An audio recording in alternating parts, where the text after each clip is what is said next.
Et on poursuit avec l'analyse de Xavier Vallière, journaliste chez Radio Courtoisie. Et je suis accompagnée de Richard Dessès pour cet entretien. Bonjour Richard. Rebonjour Liselotte. Rebonjour Liselotte. Bonjour Xavier Vallière, merci d'être avec nous. Bonjour Liselotte, bonjour Richard. Bonjour Une question Xavier. pour vous. Vous arrive-t-il d'être nostalgique, de penser que c'était mieux avant? Je parie que oui. C'est normal, la nostalgie est probablement consubstantielle aux esprits conservateurs. Et puis sincèrement, comment ne pas éprouver de nostalgie quand on voit ce que devient la France?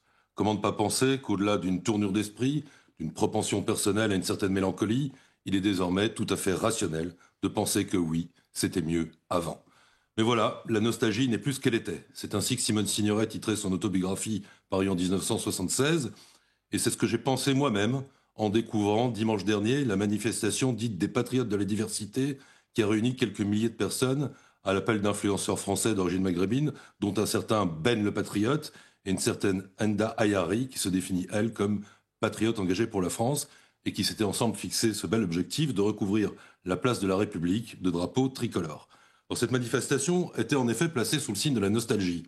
Interrogé par CNews, Ben le Patriote déclarait ainsi avec enthousiasme, je le cite, « Il y a énormément de monde, on est très fiers ici, ici on a les Français de toutes les couleurs de peau, de toutes les religions, et c'est extraordinaire. Et c'est cette France-là, cette France des années 80-90 que moi j'ai connue, parce que j'ai 38 ans, et j'en ai des souvenirs extraordinaires. C'est cette France-là qu'on veut retrouver, dans laquelle j'ai grandi, que nous voulons retrouver. » Ben le Patriote se définit donc comme nostalgique de la France des années 80-90, qu'il souhaite ressusciter. Et il l'exprime en se drapant dans un drapeau tricolore. Ce discours et cette initiative ont suscité, vous le savez, un certain enthousiasme jusque dans certaines sphères de droite.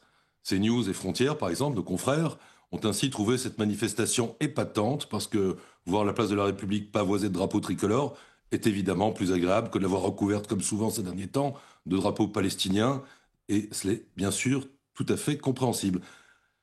Reste toutefois de savoir quelle est cette France des années 80-90 dont Ben le Patriote a la nostalgie et qui l'oppose à la France d'aujourd'hui. Alors, il a lui-même donné la réponse à cette question lorsque le journaliste de CNews lui a demandé le message qu'il souhaitait adresser à ses compatriotes d'origine immigrée. Alors, je cite à nouveau. Je leur dis, vous êtes Français, vous avez des origines. Soyez fiers d'être Français et soyez fiers de vos origines. Vous n'allez pas en oublier vos origines, vous n'allez pas oublier votre religion. Vous êtes Français, on est ensemble. Vous n'êtes pas des étrangers, on est dans notre pays, tous ensemble. On peut être blanc, on peut être noir, on peut être de toutes les couleurs. Et je vous le dis, l'unité, c'est ce qui fera la force de notre pays. Alors, du coup, on comprend que la France que veut nous vendre Ben le Patriote avec sa nostalgie des années 80-90, c'est plutôt en fait la France fantasmagorique, fantasmée de SOS Racisme et des années Mitterrand. Alors vous, Richard, vous avez connu ces années-là, mais pas Liselotte. Liselotte est trop jeune pour cela. Alors je vais tenter de lui expliquer.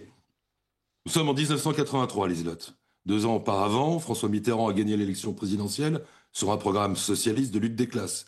Il prétendait défendre les petits contre les gros, les ouvriers contre les patrons, et avec des nationalisations et tout l'attirail de l'économie marxiste. Mais voilà, hier comme aujourd'hui, le socialisme, ça ne fonctionne pas.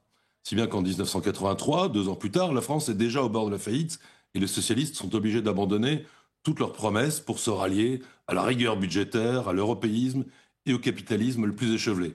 On parlera de ces années-là comme des années fric.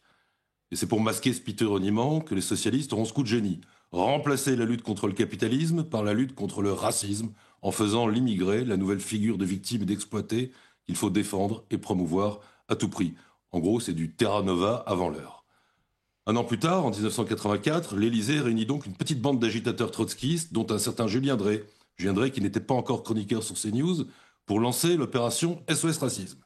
C'est que la partie émergée du dispositif qui entraîne dans cette opération des banquiers et des curés, des publicitaires et des maçons, enfin des maçons de loge, pas des maçons de chantier, et aussi des chanteurs, des journalistes, des comédiens, des couturiers, des philosophes et bien sûr des footballeurs. Alors tout ce petit monde s'est donné une mission, rendre l'immigration cool et désirable, l'associer à la jeunesse et à l'avenir, la vendre comme on vendrait un concert, une fête. Alors cela a été une propagande incessante de 1983 à 1998, de concerts en matchs de foot, à la télévision et dans l'édition, il n'y en avait que pour l'immigration qui est une chance pour la France, car comme les mobylettes, vous savez, la France roule au mélange, ou plutôt au métissage. Et le métissage, c'est un bain de jouvence, une renaissance. En ce temps-là, les beurettes télévisuelles ne portent pas le voile, mais des jeans. Elles sont presque invariablement jeunes et sexy, un peu comme des brésiliennes de carte postale, en somme. Et puis aussi, l'immigration fait gagner la France. Car c'est bien connu, sans l'équipe Black-Blanc-Beurre, sans Zidane, jamais nous n'aurions gagné la Coupe du Monde de 98. Et pour un pays qui aspire à devenir le Brésil, voyez-vous, c'est super important. On comprend donc que Ben le Patriote soit nostalgique de ces années-là, ou plutôt prisonnier de ce mirage publicitaire, valorisant l'harmonie joyeuse de cette nouvelle France diversitaire, multiethnique, multiculturelle, multitout en fait. J'ai dit mirage car il s'agit bien sûr d'une fable mensongère. Un exemple. En 1989, la propagande officielle transforme la célébration du bicentenaire de la Révolution en une grosse fête du métissage et de la République laïque et universelle. Mais la réalité est tout autre, toute différente. La même année, 2 lycéennes maghrébines sont exclues de leur collège pour avoir obstinément refusé d'ôter leur foulard. C'est le début de l'offensive islamiste sur l'école. Et c'est le problème. On connaît la fin du film. On sait maintenant que l'antiracisme est l'ancêtre du wokisme et qu'il a fait le lit de l'islamisme. On sait aussi que l'antiracisme est une sorte de golem monstrueux qu'une fois sorti des cuisines malpropres de SOS Racisme, va se retourner contre ses créateurs en devenant un nouvel antisémitisme. On sait aussi que la marche des gentils beurs de 1983 annonce surtout les émeutes à répétition dans les banlieues de l'immigration. On sait que les prétendues cités défavorisées, mais pleines d'énergie, sont les futurs territoires perdus de la République. On sait aussi que les Bleus ne forment plus une équipe black-blanc-beurre, mais plutôt, comme le soulignera plus tard Alain Finkielkraut en 2005, une équipe black-black-black. Enfin, depuis quelques jours, nous savons aussi que le fils du grand Zinedine Zidane joue maintenant dans l'équipe d'Algérie et se dit fier d'être algérien. Nous connaissons la fin du film, nous savons que la beurette du concert des potes porte maintenant le voile à l'école et exige de se baigner en burkini. Nous savons que les années 80-90 débouchent sur l'échec de l'assimilation et sur le grand remplacement. Voilà pourquoi, de notre côté, on a beaucoup plus de difficultés à ressentir de la nostalgie pour ces années-là. D'autant que cette survalorisation de l'immigration s'est accompagnée parallèlement, et s'accompagne encore de façon systématique et symétrique, par une dévalorisation des autochtones. Car les années 80-90 sont aussi des années d'un effroyable racisme anti-français qui a fait le racisme de le lit de l'actuel racisme anti-blanc.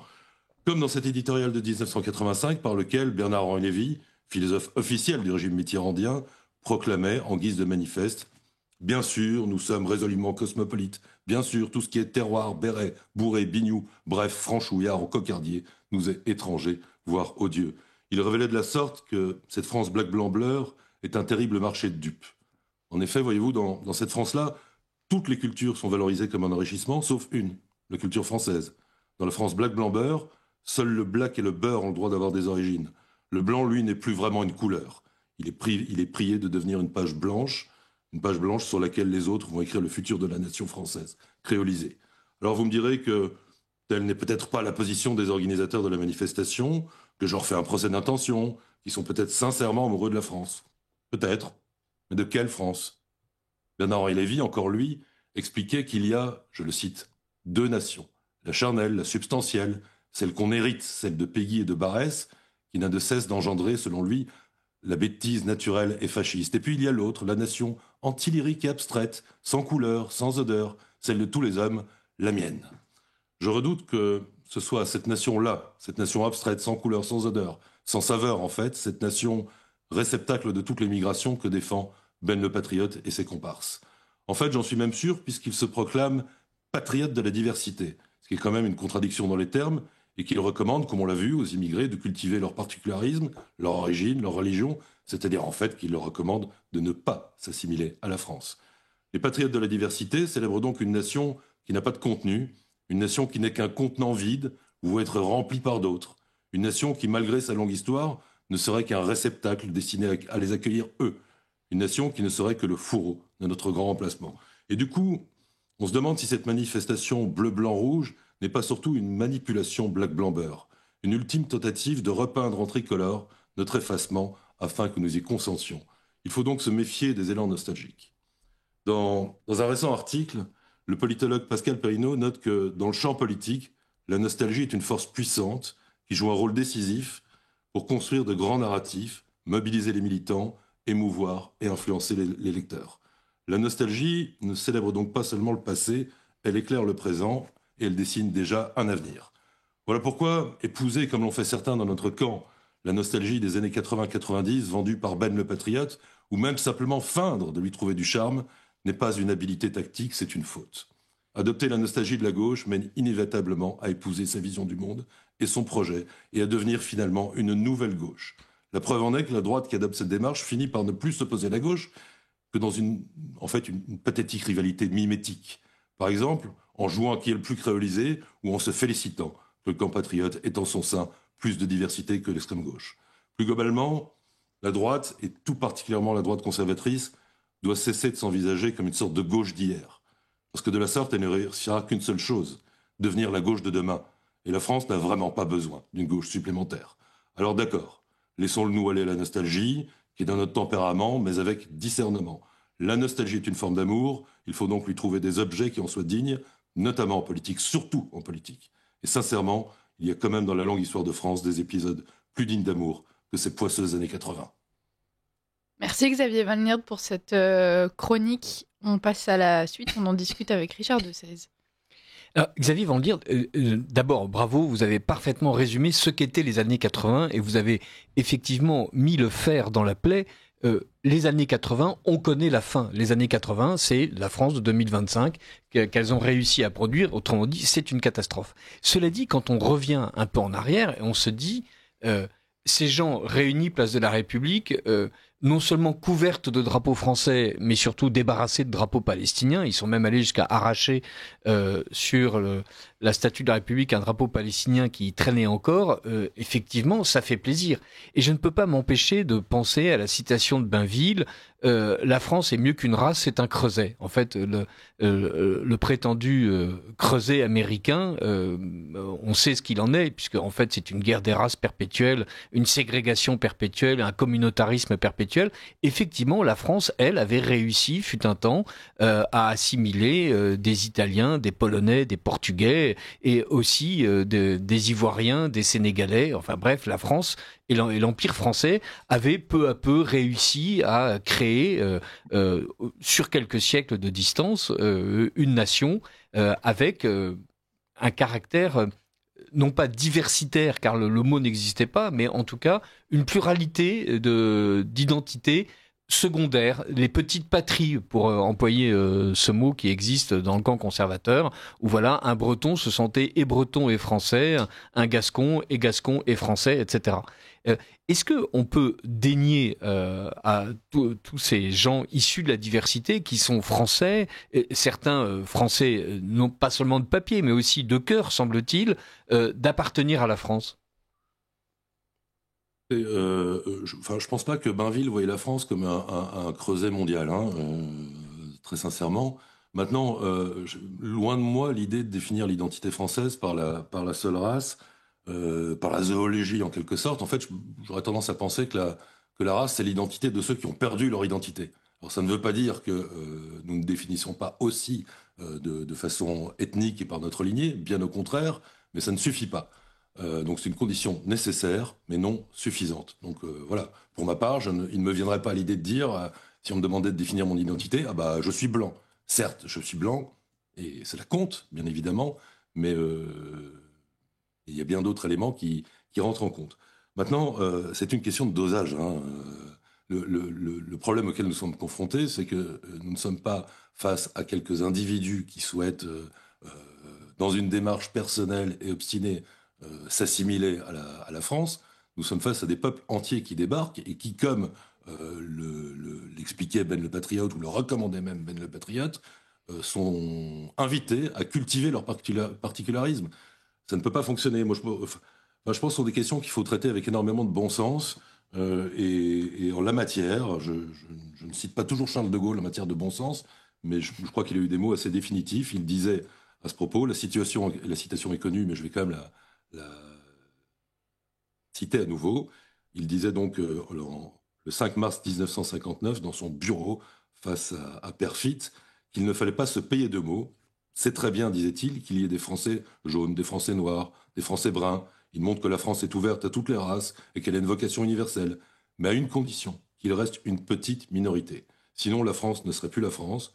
Nous sommes avant tout un peuple européen de race blanche, de culture grecque et latine et de religion chrétienne. Ça me semble une très bonne définition et je crois qu'il faut s'en tenir là. La politique va au-delà de l'idéologie. Donc vous avez raison de dire que bien évidemment il y a des exceptions C'est le principe même de la politique qui est un art. C'est pas une science exacte, c'est pas de la zoologie. C'est même peut-être un peu plus que du droit, et même probablement plus que du droit, et même certainement. Voilà. Merci pour cette réponse qui évidemment précise les choses.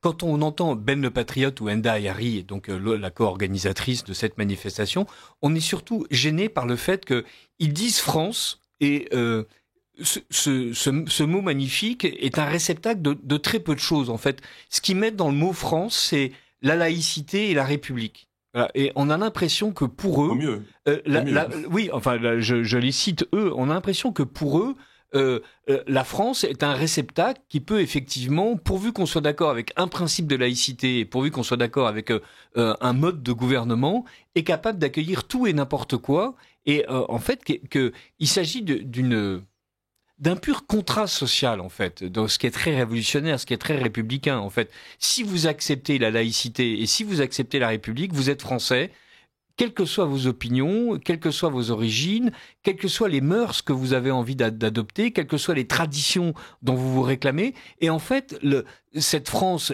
qui est la longue distillation sur plusieurs siècles politiques et sur quelques millénaires d'existence, de peuplement, voilà, des monts Cévenol et des plaines Beauceronnes, eh ben ça, en revanche, ça ne rentre pas dans la définition qu'ils ont de la France.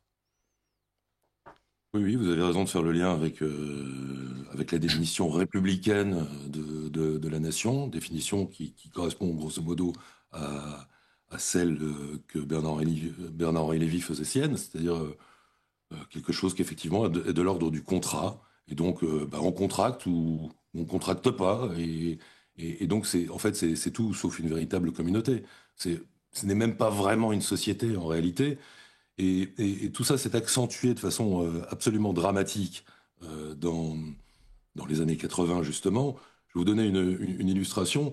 On est aujourd'hui le 15 octobre, c'est donc l'anniversaire de la Marche des Beurs de 1983. Une sorte d'élément qui a inspiré, probablement soufflé au Parti socialiste cette idée de créer ce racisme.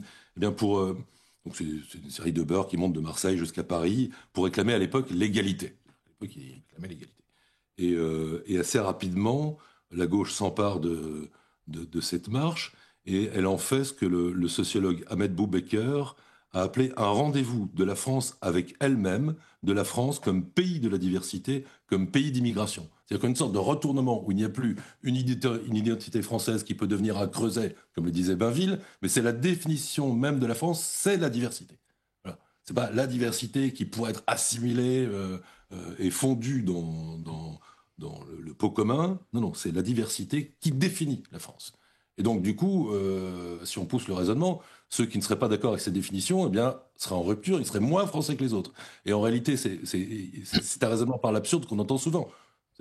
C'est exactement le raisonnement de Justine Trudeau, qui explique qu'en fait, les Canadiens qui ne veulent pas admettre que le Canada est en fait un pays musulman rempli d'immigrés qui, évidemment, ne s'appellent pas Jean Petit Bonhomme ni Lucien Lafleur, en fait, sont moins canadiens que ceux qui viennent de s'installer. Que une famille musulmane qui débarque depuis 5 ans au Canada a plus de droits à se sentir canadienne qu'un Québécois qui est installé là depuis 300 ans. Et donc, Justine Trudeau redéfinit le contrat social canadien en expliquant qu'il n'est pas du tout fait de la langue canadienne, des paysages canadiens, de la nourriture et de la gastronomie canadienne, de la littérature, de cette religion chrétienne qui a formé le pays, de cette histoire de lutte contre les Anglais. Non, pas du tout. Le fait canadien se réduit en fait à l'accueil de l'autre, point. Et ceux qui ne sont pas d'accord avec ce seul fait, comme Ben le Patriote nous explique en fait que ceux qui sont français sont ceux qui sont républicains avec ces valeurs de la République extrêmement évasives et fluctuantes et sont laïques, et ben ceux-là seraient moins français que lui qui y adhère. Et ben Justine Trudeau expliquait que voilà le Canadien qui n'accepte pas l'immigration musulmane n'a qu'à quitter le pays car au bout du compte c'est lui qui n'est pas à sa place. Exactement, et c'est ce qu'expliquait aussi en Belgique une conseillère municipale socialiste, je crois, dans la ville très diversitaire de Molenbeek. Molenbeek, d'où était issu un certain nombre des terroristes du Bataclan. Et donc, elle expliquait que ceux qui n'étaient pas contents avec ce nouvel état de fait, et notamment avec l'approbation de l'islam dans cette commune, eh bien, n'avaient qu'à partir. Mais vous savez, ce type de raisonnement qui fait de la diversité l'essence même de nos nations, contamine jusqu'à nos propres milieux. J'en veux pour preuve cette nouvelle hiérarchie qui ferait qu'en fait le français par désir, l'étranger qui aime la France, eh bien, sera en quelque sorte plus français qu'un français de souche parce que lui, il l'a choisi. C'est pas par le hasard de la naissance qu'il est français. C'est par un vrai acte d'amour et de désir. Que donc c'est merveilleux et c'est bien plus beau. Et une partie quand même des commentaires sur cette manifestation de dimanche relève de cette forme d'escroquerie. Je crois qu'il faut quand même revenir au fait premier, c'est-à-dire que est français celui qui est de lignée française. Et la nation, c'est très très bien, comme disait De Gaulle, qu'elle puisse assimiler quelques éléments étrangers, mais enfin, l'étymologie elle-même le dit. La patrie, c'est la terre des pères, en quelque sorte, c'est la communauté des pères. Et la nation, l'étymologie nous renseigne que c'est la naissance. Donc la naissance, les pères, la lignée, c'est quand même d'abord ce qui fonde les communautés, avant tout, avant les idées, avant les idéologies, avant même les élans amoureux. Voilà. Un Français qui n'aimerait pas la France reste un Français. Cette manifestation, c'est aussi la preuve éclatante d'une victoire de la gauche, puisque ça va être un peu long, j'espère ne pas être trop brouillon, chers auditeurs.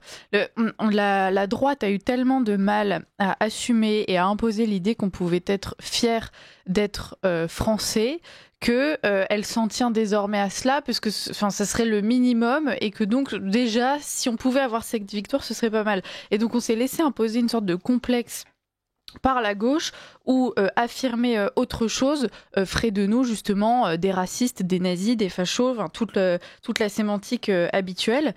Et donc la droite, évidemment, dès qu'elle peut donner une preuve de sa bonne morale, se jette dessus. Ça va être un élu Rassemblement National qui serait en fait africain, ça va être un chroniqueur qui serait d'origine maghrébine, qui expliquerait qu'en fait la France c'est beau et on peut être fier de son pays. Et donc on se raccroche aux branches en disant voilà, ça y est, on a enfin les preuves que nous ne sommes pas racistes, et on est tellement concentré là-dessus qu'on en a oublié justement d'imposer notre propre discours, notre propre pensée, et que finalement on a même arrêté de développer. C'est ce que disait Antoine Dress, tout ça nous bloque et on n'est même plus capable de développer une pensée de droite. Il y a qu'à voir, vous l'avez rappelé, la façon dont la presse, y compris de droite, donc Frontières ou CNews, s'est jetée sur cette manifestation avec des chroniqueurs et journalistes qu'on connaît qui expliquaient que c'était magnifique parce qu'enfin, il y avait des drapeaux français dans une manifestation et qu'ils s'y sentaient bien, et que par rapport à la France insoumise, c'était presque plus la France. Et donc justement, ça voudrait dire que le tort de la France insoumise, c'est presque de ne pas avoir eu suffisamment de diversité. Oui, c'est ça, mais c'est comme si le patriotisme ayant été frappé d'interdit, on va chercher la permission. Et on va chercher la permission d'être patriote auprès des étrangers. C'est-à-dire qu'il y a une sorte d'inversion, c'est-à-dire qu'il nous permettrait de nous réintégrer à notre propre nation en donnant l'autorisation d'être patriote. C'est une inversion absolument effroyable.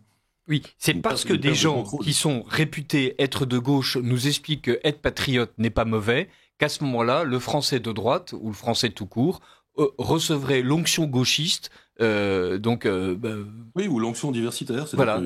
Il faut que ce soit un immigré qui nous permette d'être fiers d'être français. Voilà. Et une fois de plus, dans cette France, telle que Enda Yari ou Ben Patriote la définissent, en fait, c'est justement une France qui n'est pas définie par eux. Voilà, la France, c'est un amour profond pour mon pays, très bien, c'est ce que dit Enda Yari. Elle nous dit que en fait, elle est ce qui fait son attachement, c'est sa manière d'être tous les jours loyale et attachée aux valeurs de la France. Mais en fait, ce sont des mots vides. En fait, on ne définit pas véritablement le fait d'assumer l'héritage de Philippe Auguste, quel est son rapport à la démocratie française, quel est son rapport aux régions. Autrement dit, ce qui fait un Français, ce n'est pas le fait qu'il a envie d'adhérer à une France sans odeur, sans saveur, sans couleur. La France de Bernard-Henri Lévy, qui est une espèce de chimère universaliste, qui est aussi la France d'Emmanuel Macron, où on nous dit le mot France est en fait une étiquette qu'on pose sur un certain nombre de projets grandioses et mondiaux, et non pas un territoire, une histoire. Voilà, non seulement Philippe Auguste, mais aussi la bataille de Valmy, non seulement Louis XIV, mais vraisemblablement Clovis et un peu de Gaulle. Voilà, je fais cette concession à Paul-Marie Couteau, que je salue au passage. Et on est toujours stupéfait de cette conception totalement désincarnée par des gens qui, au contraire, eux, sont de véritables corps dans une société où, évidemment, on ne croise pas des idées et on n'achète pas des idées chez le boulanger.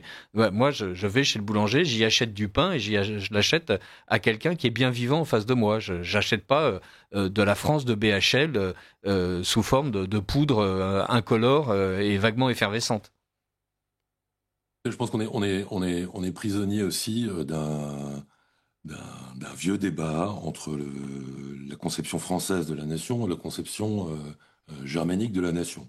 Et on ne cesse de nous référer à la vision que l'on prétend être celle de Renan, qui voit la nation comme une sorte de plébiscite de tous les jours. C'est-à-dire qu'en fait, si on contracte en quelque sorte, et si on plébiscite, alors du coup, on serait membre de cette communauté comme par magie, par un acte simplement de volonté. Le problème, c'est que la conception de Renan était quand même beaucoup plus subtile et complète que celle-ci. Et donc, si vous me permettez, je vais lire la citation qu'il résume.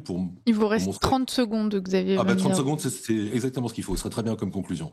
Donc, Renan disait « Une nation est une âme, un principe spirituel. Deux choses qui, à vrai dire, n'en font qu'une, constituent cette âme, ce principe spirituel. L'une est dans le passé, l'autre dans le présent. L'une est la possession en commun d'un riche legs de souvenirs, l'autre est le consentement actuel, le désir de vivre ensemble, la volonté de continuer à faire valoir l'héritage qu'on a reçu indivisis. » Eh bien, voilà, c'est un héritage, c'est quelque chose qu'on reçoit, pour lequel il faut rendre grâce, et pas simplement les effets d'un caprice ou d'une volonté passagère ou la souscription à un contrat fut-il républicain.